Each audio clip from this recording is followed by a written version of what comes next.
Telegram profile နဲ့အခုလို number 1ဆိုတဲ့ဟာလေးဘာလို့ပေါ်နေတာလဲဘယ်လိုပေါ်လုပ်ရမလဲဆိုတဲ့ဟာလေးပြပြပေးသွားမှာဖြစ်ပါတယ်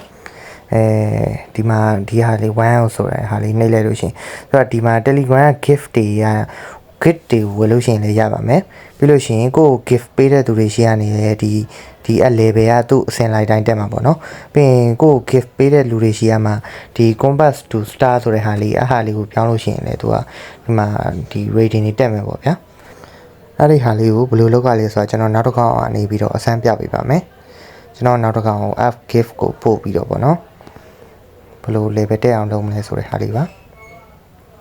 ကျွန်တော်နောက်တစ်ခေါက်ရှာလိုက်အောင်မယ်ဒါကျွန်တော်နောက်တစ်ခေါက်ပါဒီအကောင့်ကိုဒီမှာ gift ဆိုတာဒီအပေါ်ကပေါ့နော် star လည်းဘယ်တော့မှမကုန်ပါဘူး Telegram star အဲ့လိုမျိုးပို့ပေးခြင်းအပြင်ကိုသူများပို့ပေးလို့ရှိရင်လည်း level တက်မယ်ပြီးလို့ရှိရင် star တွေဝယ်လို့ရှိရင်လည်းအဲ့လိုမျိုး level တက်ပါတယ်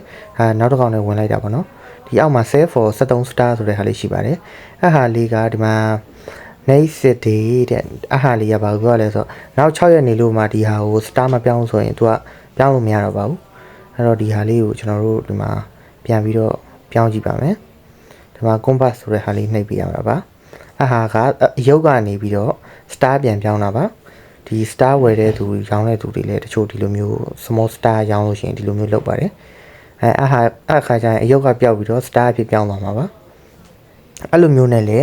ကျွန်တော်တို့ဒီမှာ star အဝင်ထွက်တွေရနေလေဒီလိုမျိုး